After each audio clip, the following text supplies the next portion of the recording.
Vers l'inconnu. Texte de Ronan Gwen. Septembre 1492.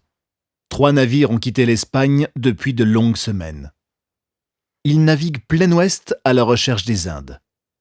À leur tête, Christophe Colomb, porté par son rêve de découverte. « Descends de là, Domingo! Tu vas te rompre les os !»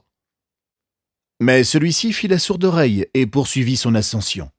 Il se hissa enfin sur la petite plateforme au sommet du grand mât. Pedro, la vigie, tourna vers lui un regard bleu comme la mer Océane.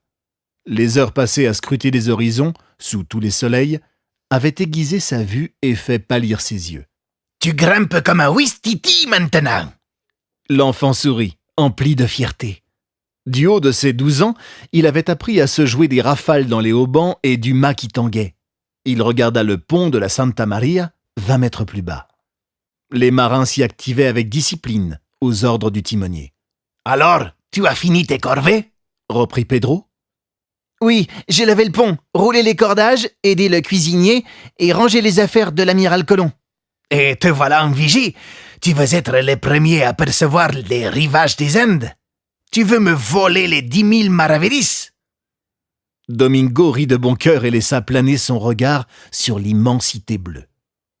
Après un moment, Pedro lui désigna d'un mouvement de tête une table sur le gaillard d'avant. Domingo sursauta et s'élança dans les haubans. Amusé, Pedro le vit redescendre, se ruer sur le sablier et le retourner juste avant qu'il soit vide. Sans mesurer le temps, impossible à l'amiral Colomb de calculer les vitesses et les distances.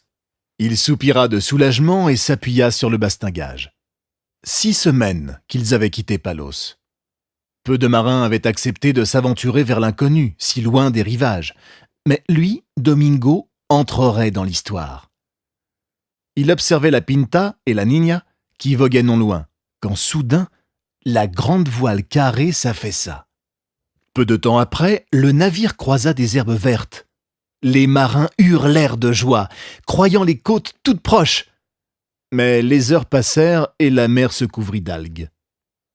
La boussole s'affolait. Le vent était tombé. Aucune vague ne ridait la surface où les herbes semblaient retenir les navires comme les tentacules de pieuvres géantes. Pendant des jours, ils avancèrent moins vite qu'un enfant. Un oiseau fit renaître l'espoir, mais en vain. Toujours pas de terre, toujours pas de vent. Les vivres diminuaient. Le désespoir planait sur la Santa Maria. Ils allaient tous disparaître corps et âme dans la mer Océane. Les 40 marins avaient perdu confiance en Colomb. Nourris par l'angoisse, la révolte grondait. Enfin, début octobre, le vent souffla à nouveau, les voiles se gonflèrent et, sous les cris des marins, les navires reprirent leur route vers l'inconnu.